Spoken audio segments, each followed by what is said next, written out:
No. Rob, wake up. No. TV's Rob is unwoke. TV's Rob is unwoke. He's unwoke. I say put mental health first, because if you don't, then you're not going to enjoy your sport and you're not going to succeed as much as you want to. So it's okay sometimes to even sit out the big competitions to focus on yourself, because it shows how strong of a competitor and person that you really are, rather than just battle through it. And it's been really stressful, this Olympic Games. I think just as a whole, not having an audience, there are a lot of different variables going into it. It's been a long week. It's been a long Olympic process. It's been a long year. So just a lot of different variables, and I think we're just a little bit too stressed out, but we should be out here having fun, and sometimes that's not the case. All right, well, welcome to it. I am TV's Rob. This is TV's Rob is Unwoke, and releasing episodes a little bit quicker this time around because there's been so much going on, and I've actually carved out some time to actually do it. So, hey, let's get down to it. The Olympics. The 2020 Olympics and 2021 are underway, and the big news story of the week has been the mental meltdown of one Simone Biles, the gymnast who practices in a leotard that has a goat on it, signifying she thinks she's the greatest of all time. People have hyped her up as the greatest of all time. But what has she done in these Olympic Games? Oh, if you live under a rock, you don't know. But for everybody else, did you know she withdrew from the team competition and she's withdrawn from the individual all around? Oh my God. Now, was it because of injury? Did she break a leg? Break a bone? No, she didn't. So what has forced her to withdraw? Oh, is it that time? I mean, as a female competitor, is it that time? Nope. Is she pregnant? Nope. So what is it? She needed a mental health day or mental health week, because nobody knows if she's actually going to compete next week in any of the individual events. Her Olympics may be done without her actually competing, all while being out there in Tokyo, taking up a roster spot for the U.S. team when they could have been using somebody else. Now, luckily they have an alternate, but an alternate is an alternate for a reason. So Simone pulling out led to the U.S.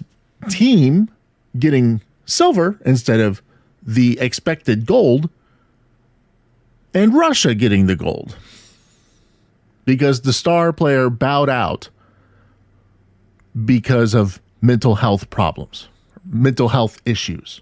She needed a mental health day.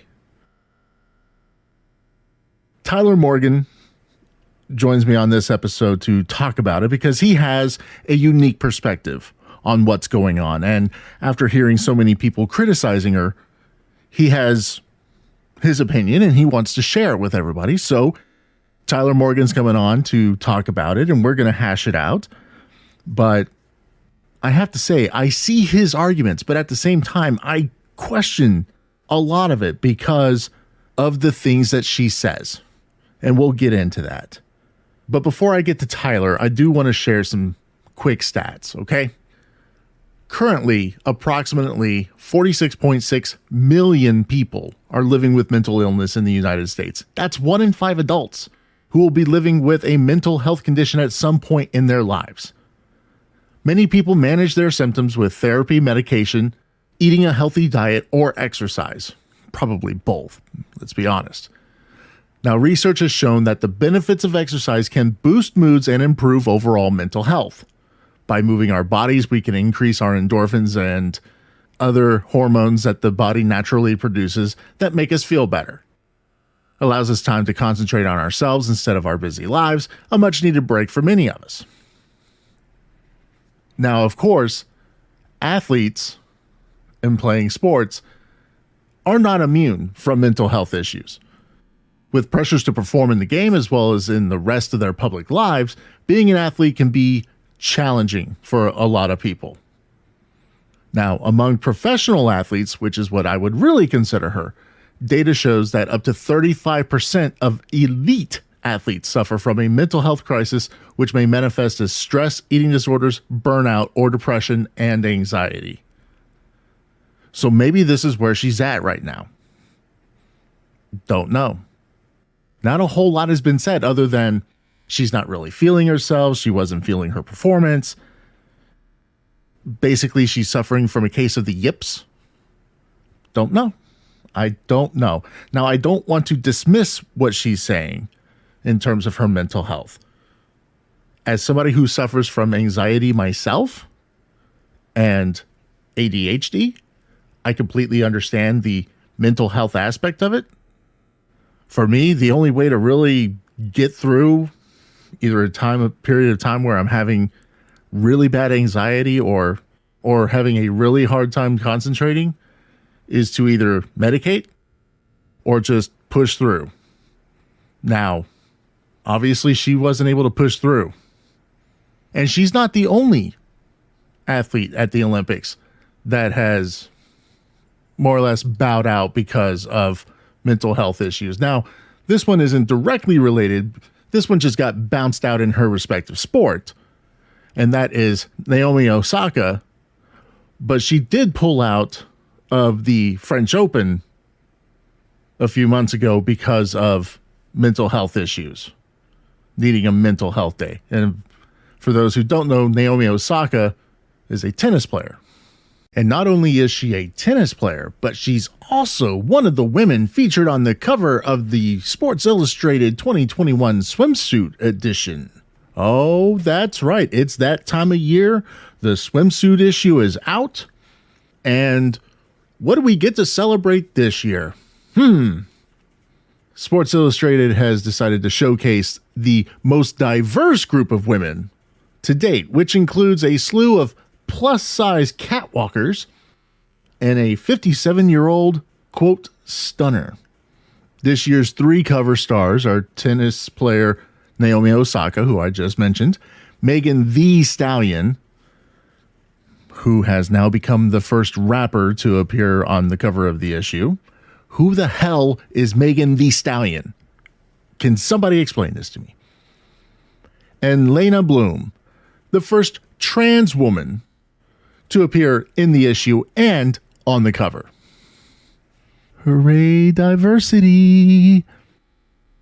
Now, you got to feel for the people in this year's edition of the swimsuit issue, because in years past, the models got to travel to exotic locations. I remember Kate Upton going to Antarctica for her photo shoot. But, of course, COVID kept these ladies home, and they had to shoot their photos at the Hard Rock Hotel locations in California, Florida, and Atlantic City. You gotta, like I said, you gotta feel for them, because that's just lame. But hey, in total, 25 models and 13 finalists from the brand's nationwide amateur model search get their glossy day. So who all is in this thing? Let's take a look at some of them, shall we? Camille Kostek, the 29-year-old from Connecticut, hosts the TV game show Wipeout on TBS and has had several film roles. She's also been dating Tampa Bay Buccaneers tight end Rob Gronkowski since 2015 and is also a former Patriots cheerleader. Yumi Nu, 24, is the publication's first ever plus-size Asian model. She's also DJ Steve Aoki's niece. Yay! Kristen Harper, 28, was selected from the 2021 swimsuits model search. She's been dating Detroit Lions quarterback Jared Goff since 2019. Hooray! Emily DiDonato, 30, and she's back for her 6th swimsuit issue, and she's 19 weeks pregnant. Hooray! Maggie Rollins, a first-timer. Then we have a YouTube vlogger. Then we have a model who apparently was pregnant at the time of the shoot, didn't even know it. Now, I mentioned that there's a 57-year-old, quote, stunner, and that is Kathy Jacobs. So, hey, nothing like a 57-year-old in a bikini, right? Then you have rookie entrepreneur Katrina Scott, 37, with her own fitness empire. She's a co-founder of the health and lifestyle community Tone It Up, geared towards busy women and mothers. Then you have a former Victoria's Secret fashion show model. Then you have another plus-size model who's also a vlogger. Then you have the trans model as well. So, congratulations to Sports Illustrated on your most diverse swimsuit edition ever.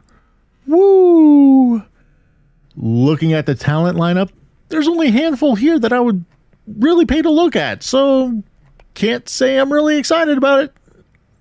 But hey, we all know what happens when you go woke, all right? I wonder how this edition's going to sell compared to previous years. I mean, nobody looked at the Sports Illustrated swimsuit edition for plus-size models and trans people, okay? Everybody looked for one reason and one reason only, to look at hot chicks in bikinis. Now we can't even enjoy that. It's like Playboy deciding that they're no longer going to publish nude photos. The insanity of it all. It's just so stupid, and I don't get it. And if that is enlightenment and being woke, it ain't for me. Obviously. TV's Rob here. If you haven't heard about Anchor, it's the easiest way to make a podcast. Let me explain. First and foremost, it's free. We all like free, right? There are creation tools that allow you to record and edit your podcast right from your phone or computer, making it a lot easier than the way that I go about it. Anchor will distribute your podcast for you so it can be heard on Spotify, Apple Podcasts, and many more, saving you the time, energy, and effort of having to do it yourself. It is a pain. You can make money from your podcast as well with no minimum listenership. It's everything you need to make a podcast all in one place. Download the free Anchor app or go to anchor.fm to get started. And if you start up a podcast using Anchor, I'll be your first guest.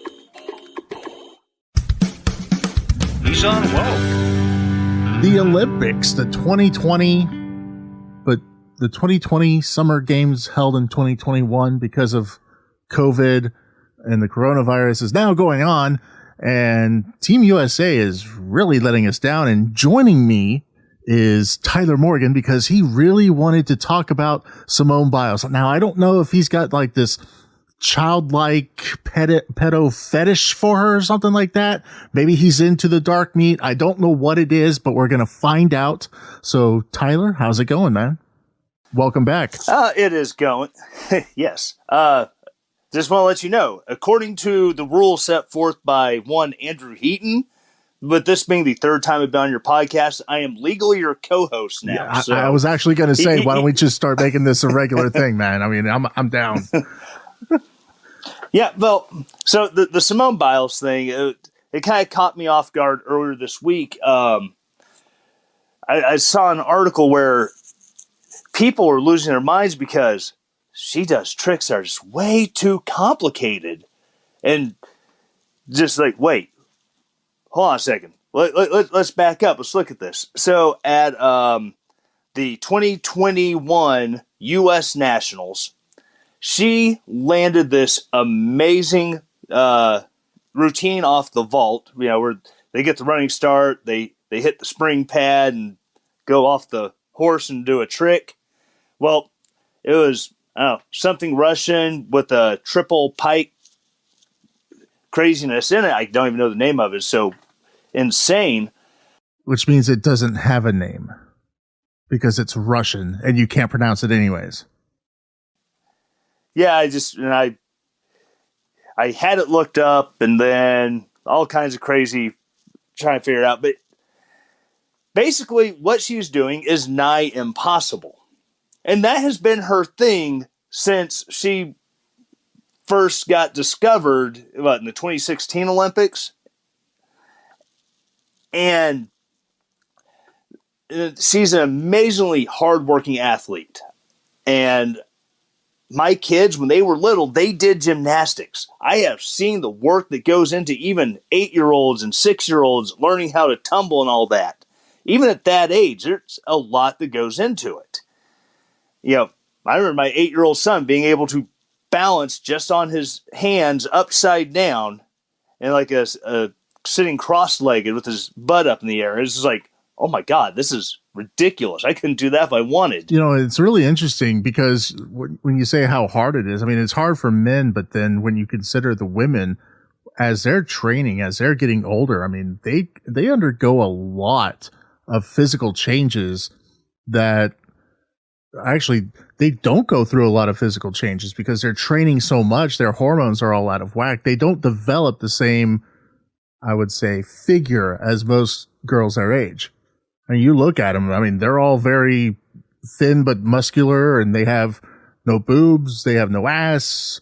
They're not exactly model-esque, but at the same time, they have like zero body fat. It's really weird. But we don't want to talk about the way that the women look. We want to talk about the way that they are performing on the gymnastics field, court, whatever you want to call it. So, Tyler, what is it about Simone Biles that has you going right now and brings you to the table tonight? All right. So what I was saying is about when you take her abilities and you level it off and she can no longer exceed and be graded higher than what her ability can allow. That's like taking CC Sabathia, the old cupcake, for the New York Yankees, the amazing closer, and saying, okay, your signature pitch, you can't do it because Major League Baseball says it's not fair to the opposing team because they can't hit it. Okay, well, yeah, that's really dumb. So that's what I was saying. It's like, yes, the margin of victory, like Dominic said, doesn't matter if it's quarter of a second or a quarter mile. But whenever but when you hamstring the person who should have the edge, just I was going to say, I was asking before our internet went all wonky, or my internet is. Let's be honest. Let's put the blame where it lies. It's all on me. Yep. I was asking, who's kicking ass the most in NASCAR right now? That would be one Kyle Larson. Well, okay, that'd be like NASCAR coming into Kyle Larson saying, okay, for the rest of the season, you get a restrictor plate. Well, that would be really weird, seeing as they're already running tapered spacers. Yeah, it shows how long it's been since I've watched NASCAR. Oh, no. Yeah, I mean, that's... well, what's funny is that when you mentioned that, interesting thing is NASCAR has already come out and basically said, yeah, those Hendrick Chevrolets, we're definitely going to be monitoring them more closely going forward. Thinking that maybe they have gained some sort of unfair advantage. I'm thinking, well, if they pass tech pre and post race, I don't understand how that could really be the case. But okay, you guys do you. That's fine. Yeah. Makes you wonder. Oh, yeah. And then, going into today, at the time of this recording, Simone Biles, she did her first run for the team gymnastics event. And for Simone Biles, she sucked. She says she wasn't 100%. Feeling it.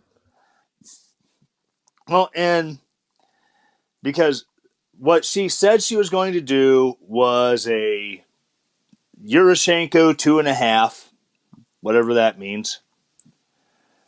But she only did a 1.5. And then when she landed, she went to a really deep squat and stepped forward to catch her balance, which was, like I said, for her is really crazy because, and a lot of people have been just putting her on blast on, social media. Well, Yeah, how are you the GOAT and you're going to do this, GOAT? Come on, GOAT. What are you doing? You're the greatest gymnast. Why are you withdrawing? It's like, okay, I'm going to speak from the position of as a person who suffers with mental health problems. Yeah, I have PTSD. It likes to come out in the form of not generalized anxiety like the crazy, CIA analyst lady, but I have like very acute anxiety, and I'm a mess. Whenever it kicks in, oh my God, because my body just dumps all the adrenaline. So I'm experiencing the 3 Fs, none of which America runs on. Fight, flight, or freeze. My body's doing that. My brain's trying to figure out why the hell my body's doing this, and I can't focus. I can't function. I know how it goes, and you just start to spiral. Now, and I can see from that aspect why Simone Biles would go, okay, my anxiety's already screwed up this routine. I could try to push through it. But, and then if she starts to spiral because she gets caught up in her own head, it throws off her other routines, the floor, the uneven bars, and the balance beam. And so I think she did the right thing. Go, you know what? I cannot do this. We'll use our backup, something Childs. I don't know her first name. I'm a horrible Olympics fan because I don't follow the entire U.S. women's team. Well, honestly, nobody cares until it's time. And even then, good luck remembering the names. I mean, you remember one or two from certain events and everything. And then, and with Simone Biles, with her situation, I mean, she's been the person who has been out front and center with the Larry Nassar thing, the pedo doctor. Right. She's had all of these endorsement deals and she's done all of these commercials. She's got a train wreck for her family. But she's the person that's out there, and she's 24. This is her third Olympic Games. And, it seems really weird that on the day of, she needs a mental health day. And, there's this column from the New York Times where they asked her, what's your biggest achievement of your career? She says, downtime. When she's asked, what are you looking forward to most during the Olympics? Her response, it being over. I guess a lot of people are kind of putting her on blast because they feel like she has this flippant attitude towards the games. And you mentioned the phrase at the very top here. What was it? Athletic equity, sport equity. Yeah, sports equity. And I know it's a stupid phrase, but you see a lot of it. I mean, that's, we're seeing it with college football with the whole, name, image, likeness ruling where, well, these guys they're getting a college education, but, the college is profiting off of them. They deserve something. No, they don't. They're getting a free college education, free room and board. They're basically like, they got the men on campus that nobody messes with. And, oh, wait, they have people who do their classwork for them. And depending on where they're going to college, where they have a full ride scholarship, as long as they're playing football so up to 5 years, if they're a super senior with 5th year eligibility, you're looking at upwards of $80,000 a year, or more, if they're play for an Ivy League school on a full ride. So I mean, exactly. So they're being justly compensated. I mean. Exactly. And honestly, I mean, the difference between a professional and an amateur when it comes to sports is an amateur doesn't get paid. Professionals do. And even amateurs, as far as like a semi-pro goes, they get paid. They don't get paid a lot. I mean, I got paid like $125 a game playing soccer. Yeah. I went to a wedding last weekend. It was my wife's best friend's little sister. Her husband played European League semi-pro basketball. So I mean, we've seen what that looks like. Yeah, he couldn't be making that much money at all because you're talking about European basketball. Which, So, I mean, that's kind of our sport. That's kind of our thing here in the States. yeah, it's one of the few sports that we've actually invented. It's wholly in America. We didn't take a European sport and then Americanize it. So, Exactly. but you'd be surprised. Or a Canadian sport. I mean, if you want to compare shuffleboard and curling, I guess we can. Although I will say, we can go with that. Although I will say, it's one time in I was At band camp. Let's not talk about where orifices got filled with instruments. That's neither here nor there, people. But no, it's one time. That's such a product of the generation, right? But no, it's one time in Canada, and I went to a fight, and all of a sudden a hockey game broke out. It was the damnedest thing. Absolutely. And you want to see people having fun with hockey? Go to a semi-pro hockey game. Oh yeah, those They don't guys give a get after it. crap. No, of course not. Well, I mean, most of them understand that this is as far as I'm going to go, so I'm just going to let it all hang out while I can. Yeah, when I was until my body can't do it anymore. Yeah, when I was at Fort Benning for infantry school, they had military appreciation night for the Columbus Copperheads semi-pro hockey team. So all the trainees got to go and fill up the stadium. And it was about half hockey, half fighting. It was great. Yeah, which is what you would expect. Oh, yeah. But then she, like I said, she going back into Simone, she drops out because of, anxiety, which, like I said, I've been there. I know how that goes, where you just spiral, you get stuck in your own head. And I've seen, Steve Dace and all these other people, big names. What is this? Just crap on America Day? Because, we just also had the U.S.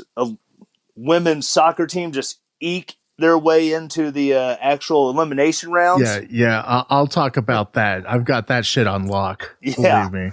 Yeah. I don't know if you listened to the last episode, but I have that shit on lock. Yeah, because they had lost to Sweden when you did the episode that you talked about it. And then, at the time of this recording, they tied with Australia. And like you said, they eked their way in to the eliminations. And it's like, really? You go 0-1-1. Now suddenly you can try for the championship. Okay. Well, they went 1-1-1 with a goal differential of 2. They had the same record as, I want to say, New Zealand, or I guess Australia, because one of them could still make it in, possibly as a third place team, but they lost to Sweden 3-0. Then they beat the Netherlands 6-1. Then they tied Australia at 0. I mean, to not even score a goal against Australia. And you're the number 1 ranked team in the world, and you couldn't muster a good performance in the group stage of the Olympics. And now the way that it's going to play out, you're either going against Brazil or damn it, I had that Swaziland. They're going against the Swazilanders. Yeah, let's see, it's Brazil and I had it, but now I can't find it. This is riveting podcasting. Absolutely. But no, and as I say, a lot of these people who are just crapping all over because of she felt she did the right thing, which, like I said, she gave someone who was a backup a chance to shine, and Childs did amazing. I mean, they still took silver as a team with her stepping in as an alternate.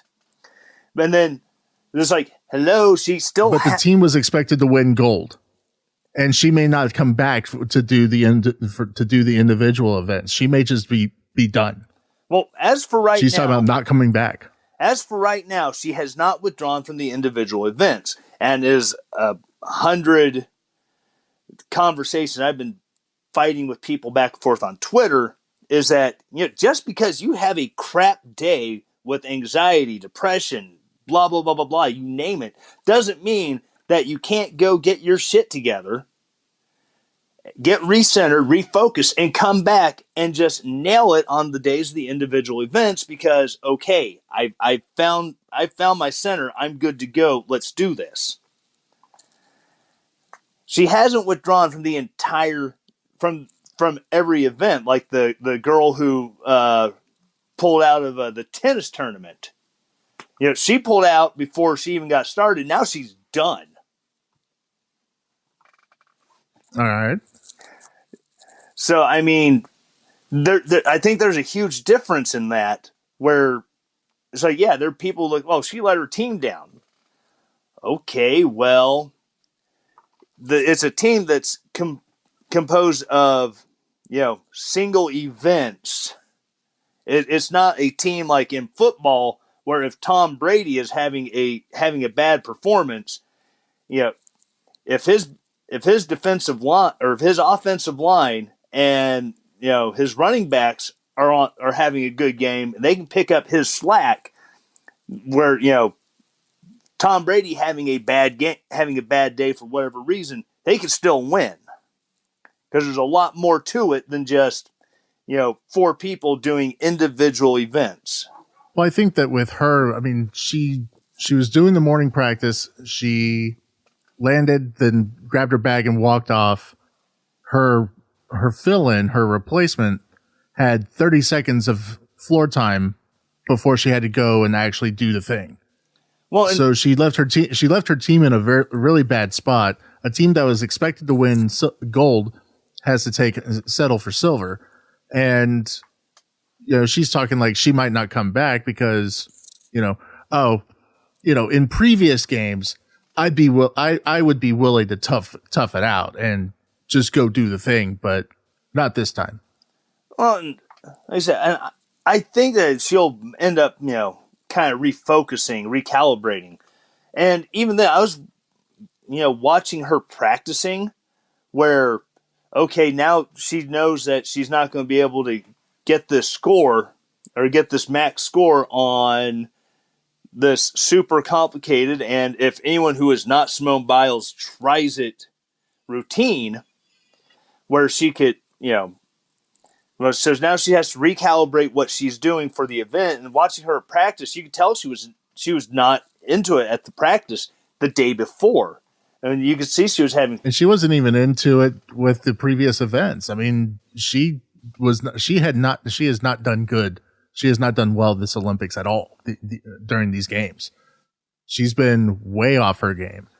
And I'm wondering now, I don't know what the average age is, but I'm going to guess at 24, she's on the old end of the spectrum. She will be retiring as of this year. Once the Olympics are done, and I think there's some other events afterwards, but this is her last season. And she was asked by the AP, okay, if you believe that they're scoring you different because you win all the time, or because you're just way so far out there above your competition, why do you keep pushing yourself to do these ridiculous routines? And she said, for me, which, I mean, it's a great answer. It's like, you know what? If y'all aren't going to judge me based on my ability, you know what? Screw you. I'm doing this for myself just because I can. Okay, but when talking about the games, though, she was saying that she's backing out, and she says that she's not feeling it because she feels like she's doing this for somebody else. She's doing it for other people. She's not doing it for her. A lot of her statements have this selfish connotation to it.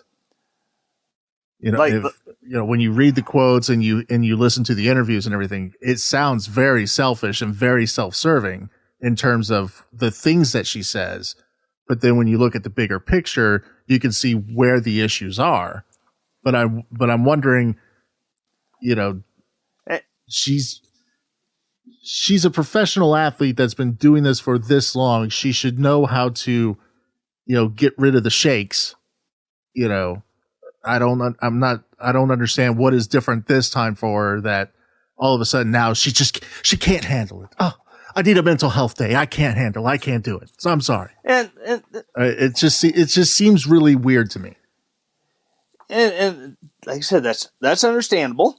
And like I look at it from a different perspective because of, my history with stuff. And so and at the same time, if for a long time we looked at soldiers and said, soldiers don't need mental health. They're tough. Look at them. You guys might be physically tough, but the stuff that you guys get put through, yeah, I'm pretty sure you guys are fucking jello by the time it's all done. And it feels like I've never questioned anything when it comes to the mental health of our soldiers. Even within the military for such a long. But those button pushers can kiss my ass. Absolutely, because seriously, all right. It's like the drone pilots. I have PTSD from pulling the trigger on a joystick. Oh God! But I'm in the military. I'm helping. For those of you who cannot see what I'm seeing in this video, he was holding up a video game control stick just to make a good point. But exactly. But again, it's like within the military, we've had all this for so long.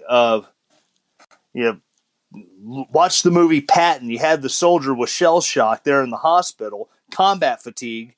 He slaps the shit out of him, says, "Get this man to the front. He's a coward."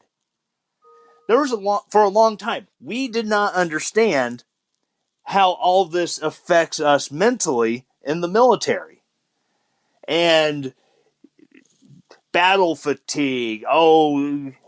Send him back to the rear to go weave baskets. Because he's useless up here. We brushed it off for so long, and then we finally started to get a handle on it. You can't handle getting shot at, you pussy. And so then you put the stigma about behavioral health, and we wonder why we have veterans and soldiers, the 22 a day campaigns. And I think that's why I'm seeing a lot of stuff going with Simone Biles on this, is that it's similar to me, looking at from a slightly different perspective of, she's the greatest of all time. What do you mean she has to pull out for this? Oh my God. Can she not handle the pressure? She's been doing this for so long. And like I said, I may be in the minority, and that's fine. If I gave a damn, I wouldn't voice my opinion. I just, nod, yeah, right, sure. Like I said, I think there's room for grace, because I said, I've been there. I know what it's like to see a soldier just melt down, even not in a combat deployment. Well, technically it was a combat deployment. We were pulling security. But I've seen soldiers melt down and be on the verge of suicide. And it's like, but these had previous deployments where just everything's kind of boiled over. And when you're feeling like, okay, I have all this pressure on me from sponsors, from fans, from family, from coaching staff, networks, and all these spotlights, it can take even the most iron-willed person. You've watched Super Bowls where you have unflappable quarterbacks just fall apart. So it happens. Yeah, I mean, you have teams like the Atlanta Falcons losing a 28-3 lead. Exactly. Who does that? Right. Who does that in the Super Bowl? A bunch of fucktards? I mean, come on, a 28-3 lead. You can't hold it. Yeah, they got that 28-3 lead at the end of the first half, and they stopped playing to win, and they started playing to not lose. We've all seen what happens when teams play to not lose. They always lose. Exactly. You lose. And that's basically what you just said right there. That's exactly what happened with the U.S. women's soccer team. Today it was all about not losing, because they knew if they lost, they weren't going to make it through, but they didn't play to win. They were playing conservative. They were passing a lot more. They were playing more open at times, but then they started just closing ranks. and just trying to, they were playing possession soccer. Right. And that is the worst. That is the worst, especially with the caliber of talent that you have. But at the same time, they don't give a fuck. No. And I'm willing to bet, I actually went back and looked, and they are playing the Netherlands in the first round of the elimination rounds, otherwise known as the quarterfinals. Yeah. And they're ranked in the top 10 around the world. If the number one team in the world has struggled this much so far, they ain't got a chance. I don't see them winning a gold. No. I don't see them going all the way. I don't see them getting bronze at this point. But and then players like Carly Lloyd, who have been spectacular over the years, are going to go out on a down note. But then, and she's one of the good ones. But then you have Megan Rapinoe, who's going to sit there and she's going to, I'm pretty sure, blame me for it. That's because you're a white male. It's all your fault. And, well, and yeah, that's what I meant by me. You're a cisgendered heteronormative white male at that. Absolutely. I guess I'm in that category and as I'm well. very, very unwoke. Oh, absolutely. I'm very unwoke. I think it's in the name of the podcast. It's really weird. Exactly. That was the whole reason. Right. And and this whole playing to not lose thing, if you take that and you put that same philosophy onto, Simone Biles, who, yes, she got the shake, she couldn't get over it, and it screwed up that one performance. And then, now I'm going to have to be conservative on, the floor routine, on the balance beam, and the bars, even though I'm going to have to check myself. And it could throw off her whole performance. And even then, like I said, it goes back into, okay, if they're they're expected to win gold, and the person who's expected to carry that team just kind of phones it in just because, crap, I've got the nerves and I've got the shakes, I just can't get over them, but I'm going to push through it, and they still end up taking silver or bronze or not even placing at all, then that comes in looking even worse on her as the person expected to carry the team. Mm-hmm. So and with the team already nabbing silver in the team event, I mean, how else can you? I mean, how can you not feel like you let your team down because you were the person? But I mean, I understand her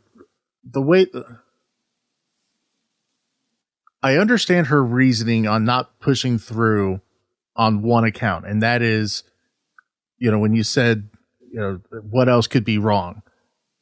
Well, if you're not feeling your body as you're up in the air and about to land and everything, if you're out of it, you risk major injury. Yeah, and at 24, I would hate to think of her like not landing and breaking her neck, or something worse.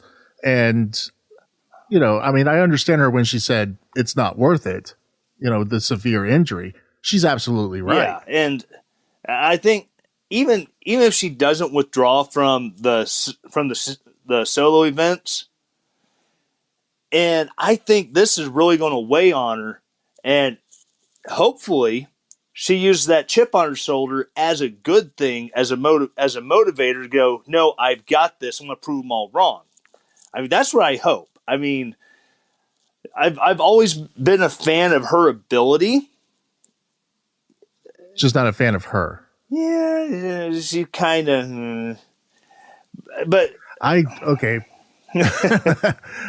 I have to bring it up because I can't hide it anymore. I am in awe of her ability because she has done things that I have never seen before. When I'm checking out the Olympic Games and everything, she is absolutely phenomenal at her craft. There is no denying it. I can't stand watching her on TV. I can't stand looking at her on TV she has because everything that she does, she's got the resting bitch face on point, and she's got absolutely zero charisma and personality. Now, Michaela Maroney, in one of the Geico ads that she's in, she freaking nails it all the way through. She's the girl that became a meme during the Obama years with the whole like not impressed. Oh yeah, when she's on point. Yeah, when she got selected to be an alternate for the Olympic team, but she wasn't a main wasn't a mainstay. She was just there just in case. Which, yeah, I mean, she did competed in the individual events and yes, I I think she was the alternate for, and the that's team. where the non-impressed thing was. Yeah, she was an alternate for the team, but she did nab I think a silver for an event, and that's where the non-impressed meme came from because of her the look on her face. She's got one of those faces that don't hide what she's thinking. Exactly, and I respect that. I respect that in a woman. I want to know what they're thinking just by looking at their face, because otherwise you don't know what the fuck they're thinking. It's like, does this dress make me look fat? No, dear, not at all. Nope. And scene. It's like, no, the dress does. Shit. Exactly. Yes. Throw the dress out. Just don't wear it. In fact, don't wear anything. You look fine. But I'm wondering, you talked about taking that chip on the shoulder and using it as a good thing and coming back stronger and competing and just taking everybody behind the woodshed and beating the ever-loving shit out of them. Unfortunately, this is my bold prediction for the 2020 in 2021 Olympics. Sweet meter of death strikes Tokyo. I was thinking more like Godzilla rises from the ocean, but I'll take that. That's so passé. I know, and it's so like stereotypical and racist. Just leveling Japan. Come on, Gazira! Oh, sorry. But my bold prediction is Gojira. Exactly. I don't think she comes back. I don't think she competes. And the reason I say that is a lack of desire in terms of, like I said, the quote's very off-putting. I don't see the desire there this time around. But I think that with everybody putting her on blast, then you have a whole other section of the people that are completely explaining it away and saying, you know what? We need to look at ourselves as a society. We're putting too much pressure on these athletes to perform. So the only people they've already given her the out. Oh yeah, I've already seen that. One Jeff Fisher twisted. He tweeted a link to a story that he twisted it. Oh, he's good at twisting things, especially if there's food to be squeezed out of it. Oh, damn! Did I just say that? Sorry, Jeff. Are you trying to say that he's overweight? Perhaps. I mean, he is athletically overweight. Yes, athletically. You don't get a body like his or nothing. I won't lie. At work today, I saw a driver who makes Jeffy look svelte. Yes, I'm sorry, what? Today at work, I saw a driver. Yes, that pause was intentional. I saw a driver. Before anybody wonders, that pause was intentional. I saw a driver who makes Jeffy look like a svelte individual. Picture it didn't happen, bro. Stay tuned on Twitter. He'll be back. All right. He'll be back tomorrow. I'm sure I can get him waddling in and out of the truck. Sweet. Make sure you do, because we're going to need that. But okay, so go ahead. I was going to say, just trying to watch this man who makes Jeffy look small pick up a barrel and put it into the back of a semi-trailer. It wore me out just watching him, and I still had 5 more barrels to put in the back of that stupid trailer. Oh, man. And they're only about 120, 140 pounds a piece. I mean, it's not that hard to pick up and lift, 5 feet off the ground. Oh yeah, not at all. I mean, even with my bum knee, I could do that. Come on now. Dude, I have a bum everything, and I can do that. Yay, 80% disability from the VA. I still have the metal cage around my leg, so I've had that thing on since October. This thing sucks. Oof. So now, let me ask you, do you think she comes back and goes out on a high, knowing that she has nothing else to prove? She's already racked up all the accolades. Does she come back and finish the Olympics strong? Will it be a Michael Phelps strong? No. But I still... Well, she's already blown that. She blew that, but I think she'll come back and take gold in at least one of her individual events. I'm hoping it's the vault with this ridiculous with the case of the yips. Yeah, this ridiculous case of the whatever the name is. That I was reading an article about it where a judge said that straight up said, we're not scoring that as high as we should because we don't want to influence other gymnasts into trying things they can't do. And it's like, see, I still think that's crap. When you say that, it sounds like total crap. Yeah, it's like judges would intentionally go out and say, you know what, you are just too awesome. Now, I mean, this explains so much about my life, about why I didn't get to do certain things and why I wasn't selected for certain things, because my level of awesomeness is just too much for some people to take. Right. And it's, like I said, you see all these stupid things. Earlier this summer, that there was the sprinter who she was disqualified for smoking marijuana. And guess what? That's in the rules. Deal with it. Here, why is it in the rules? It wasn't because of black people in the Olympics smoking marijuana. No, it was a stoner snowboarder at Nagano. Exactly. He won gold snowboarding while high. And so now they say, well, it's not a performance-enhancing drug, but it's not in the rules. You can't be smoking marijuana before an event. So now we're going to add it into the rules. But, that's another sport. You look at these, extreme sports that they've been bringing into the Olympics for the past 20 years. Yeah, nothing more extreme than curling. Oh yeah, absolutely. The only sport where you get better by drinking. Oh, absolutely. But I'm pretty sure first-hand experience on that one. I'm pretty sure you can't curl in the Olympics while drunk. I'm sure they'll give you a breathalyzer and sorry, hoser, you just had too many Molsons before you came out, whatever. But let me play. Exactly. But you have these extreme sports, that are coming in out of the X Games and all that. So you're bringing in a whole group of athletes where their judges are going, oh, gnarly! I didn't think anyone could do that, bruh. 10. But exactly, but then you compare, but then you stack it up against these traditional Olympic sports, where, oh my, that someone else trying to do that could get killed. I'm giving you a 7. Yeah, that's just not right at all.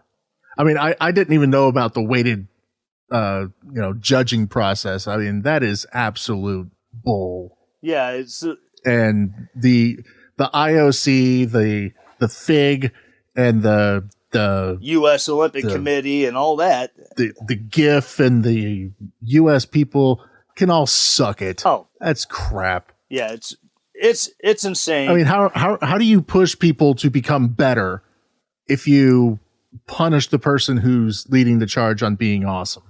Right, and it's really less of a. I think it's honestly less of a. Well, we don't want athletes to hurt themselves doing something they're not able to. I think it's more of a. Athletes get hurt. I think it's more of a. This is a time-honored and respected athletic competition. We cannot be having people doing all these crazy willy-nilly things. We must keep it in line with what we expect, what we've always had in these games. It's because she's black. Possibly that, too. We British have a stiff upper lip, and we don't know what we're talking about when it comes to race. Of sorts. Of sorts. There's someone who will have to someone who will have to be tagged just for that right there. and speaking of, not judging her adequately because she's black, the men's basketball team. What a joke and a train wreck and a shit show that is. this year at the Olympics. Well, They've already lost their first game in group play. They've been riding a losing streak. And this is a team that had been unbeaten in years. I'm sorry, the last time I watched the men's Olympic basketball team was in Atlanta in 1996. Dream Team Part 2. Oh, yeah. That was now the most shocking part of these 2020 in 2021. But in 2021 Olympic Games, the women's USA basketball team. They are standing for the anthem. Oh, yeah. They are not leaving the court. They are not taking a yes. knee. And Megan Rapinoe's wife, Sue Bird, is leading the charge. Yes. Saying that I don't feel like a hypocrite. Yeah, I saw that. It's like, oh, I bet you when they get home, there's going to be such a fucking fight. Oh, because, there's no sex at the Olympic Village. Well, because of the cardboard beds. But hey, I'm going to guess that there's going to be a fight when they get home. That Irish guy proved that you can have quite a bit of impact on those beds. They don't fall apart. So, and even former Olympians are saying, you know what? They could put in the cardboard beds if they want. They could pass out all the condoms they want. Guess what? They can still they can put in all of the restrictions. They're saying sex in the Olympic Village. It's inevitable. It's going to happen. You might as well just stop trying to fight it. We're going to fuck. Yeah. And I'm like, that's awesome. Yeah. You're hot. Yeah. It's human freaking nature. I mean, people have been having sex in stupid places to get around stupid rules for forever. There's a reason why they have a Mile High Club on the freaking airplanes. Exactly. Have you seen two people trying to fit in one of those toilets? It doesn't happen. Okay, now as an athlete, as a former athlete, I should say, there is a period of time before your athletic competition, like usually 48 hours, up to 48 hours before. There's no sex. There's no jerking it. There's no rubbing one out. There's no. This is more information I expect to hear on this podcast. But go ahead. I know. We do some deep dive. We do some deep dive investigative shit around here. Now, the reason that is because once you expend the energy necessary for sex and those types of activities, your body needs at least 48 hours to fully recover energetically. That makes sense. So you go into the event pent up as fuck. So, I mean, if you're somebody like me when playing soccer, I would hit the field mad and just pissed off at the world. And I would channel that aggression onto the other players. And as soon as the game was over, as soon as I got home, I mean, you need a release, and that's what these athletes go to the Olympic Village for. They go and they get that release, so their body can, start to rebuild and recharge for the next round. Right, and it's some of the events. It's almost like this is science. This is scientific shit. So. I don't understand why the IOC, why the Olympics are so anti-sex. Guess what? Sex is natural. In the words of George Michael, sex is natural. Sex is fun. Not everybody does it, but everybody should. And you got to have faith. Exactly. Hey, I'm never going to dance again. Damn it, you stole my line. I was just thinking the same damn thing. Son of a bitch. Oh, man. Another product of the generation, man. Unfortunately. And I'm weird because I'm stuck in between generations. I pick up the Gen X references. I get stuck with the millennial references. And I hate being an in-betweener. All right. So just out of my own natural curiosity, how old are you? 37. 37. All right. So don't 1984. Don't let the gray hairs popping up in the beard fool you. No. So 1984. Yeah. So okay. So see George Michael, Wham, that's I would have been really, really young for that. So but that's what was popular at the time. So even as a youngling, you hear it Yingling? and you know it. I love Yingling. It's great beer. A youngling. Yingling. You know, like those young Jedis, the younglings. Yeah, so, I mean, I'm 38, born in 1983. So, for me, it was very much the same thing. I mean, my cousin, who's a few years older than me, she was obsessed with GNR, Metallica, and George Michael. She absolutely loved George Michael because of the looks. Little did she know. I'm trying to do the math here. There's something to this calculus that doesn't make sense. GNR, Metallica, George Michael. Yeah. The math does not seem to check out on this. You're talking mid to late 80s. Yeah, it checks out. Guns N' Roses, Metallica. Yeah. Yeah. George Michael. Now, George Michael, not Wham! George Michael, but George Michael as a solo act. Not when he was putting shuttlecocks in his shorts. This math does not seem to check out for me. Metal. I know. Sometimes you just need to have an eclectic taste. And obviously when, like I said, she's only a few years older than me, so she was definitely driven by hormones. Yes, indeed. Ooh, I like the bad boys, but ooh, he's so pretty. Right? Yeah. When it comes to eclectic taste in music, my wife hates my Spotify playlist because she has to make her playlist in neat little packages. All the feel good country over here. All the hip hop over here, all the post grunge rock over here. Nope. That's how hers is laid out. Me, I'm just like, I like this, I like this, I like this, I like this. So you might get Ricky Skaggs going into Five Finger Death Punch on my Spotify playlist. You never know. Hell yeah. Go from mandolin to screaming and yelling.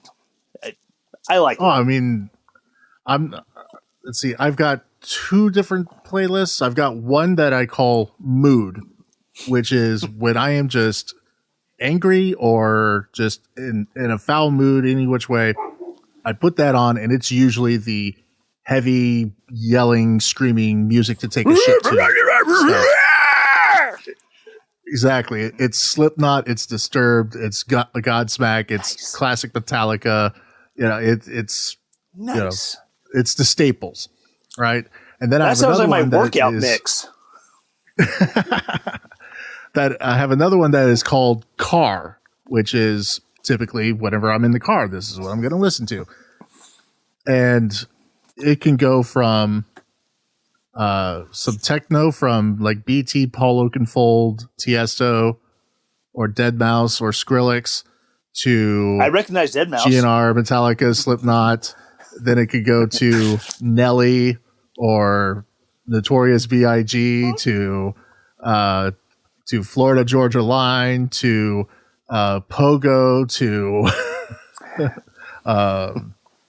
I at least recognize at least three of those. I mean, the only reason I recognize Deadmau5 is just because Goat Simulator. Deadmau5 has a cameo. Oh, there you go.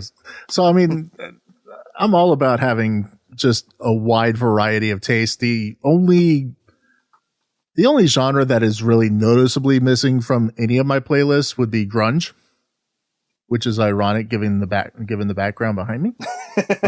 That's my wife's deal, not mine. I mean, I could get into it from time to time, but I really have to be in a mood for it. Right. And I have to go find the B-sides. I can't listen to the stuff that was always played on the radio. Oh, yeah.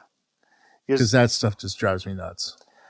I was like, the only Pearl Jam song I like legitimately like, is Last Kiss, because it's a cover of a 1950s song. And I was going to say, because it's a cover. Well, and honestly, and he did it justice. Oh, he did it well. I love covers that pay tribute to the original while also making it theirs. Eddie Vedder's vocals on Last Kiss did just that. Disturbed is very good with that. Oh my God. They're like the greatest cover band of all time. So good. Yeah, they are so good with the covers. I mean, a lot of their covers are better than their freaking original songs. Oh yeah. I mean, Shout 2000 was great because while the original was good, I think this one really, brings out the emotion of shout. Yeah. The reasons that you would shout. Yeah. Then their cover of Phil Collins. Oh yeah. Genesis. I mean, exactly. Yes. Land of Confusion. You can't. That one's just. It's really good. Sound of Silence. Oh my God.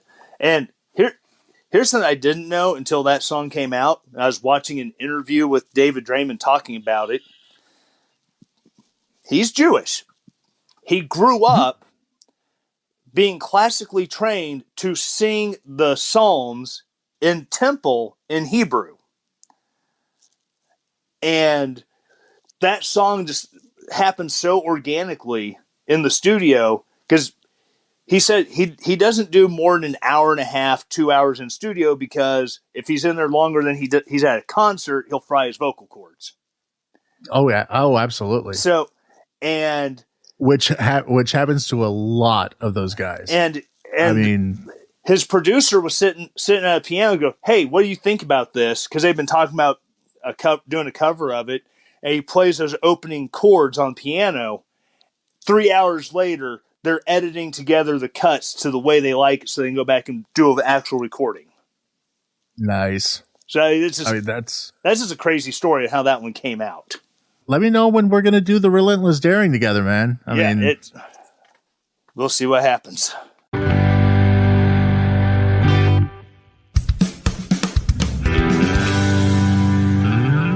Well, hey, everybody. Thank you for listening. Thank you so much.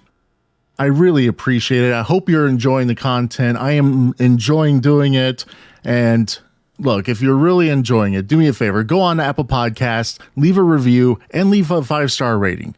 That way, other people can discover the show, and other disgruntled people that just want to complain about things can find a spot where they're welcome. I think that's what we really need to do. We need to let people who want to complain have a spot to go where they can complain or listen to somebody else complain and say, you know what? I'm with you on that. Good job. Because the woke mob, they're all about shutting you down. And that's not what we're going to be doing around here. So go to Apple Podcasts, leave a review, leave a 5-star rating, tell 3 people that you know about it. What have you got to lose? The worst they could do is come back to you and say, I listened to that program that you recommended to me. Don't you dare ever recommend anything to me ever again. Okay? You might lose some credibility, but hey, at least you tried, right? In the next episode of TV's Rob is Unwoke, I'm going to talk a little redneck NASCAR, a little shake and bake. Because the NASCAR silly season is in full effect. And there's a lot going on. And I think I have the perfect solution for one of the biggest puzzles in the Cup Series garage right now. But there's plenty more that we're going to get to as well. That's just one thing that I know I'm going to talk about. So if you want to get in on the action and make your mark on the show, go to anchor.fm/TV's Rob is Unwoke and leave a voice message. I'll play a selection of them in future episodes. Also, if you want to come on the show like Tyler did, which apparently now he's my co-host. This is third time. Geez, I can't believe it. But if you want to come on like he did and talk about something that's got you going, send me a message on Twitter at TV's Rob Official. We'll discuss whatever's on your mind. Follow me on Twitter at TV's Rob Official as well, where I tweet all sorts of nonsensical things. Special thanks to my wife and producer, Nikki. You can follow her on Twitter at DFW Radio Girly. That's Girly spelled Girlie. Follow her. She keeps you informed and entertained at the same time. You can also follow at Cat Ryoga, the derpy cat executive producer of the show, who's been meowing in the background somewhere at some point. So, and I'm too lazy to take it out of the recording. It's just there. So, hope you don't mind a meowing cat. So that's going to do it for this edition. We'll do it again next time. I'm TV's Rob. This is TV's Rob is Unwoke.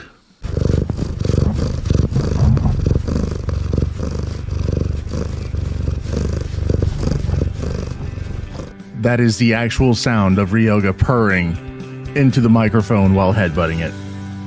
No lie. That's going to do it. We'll talk to you next time.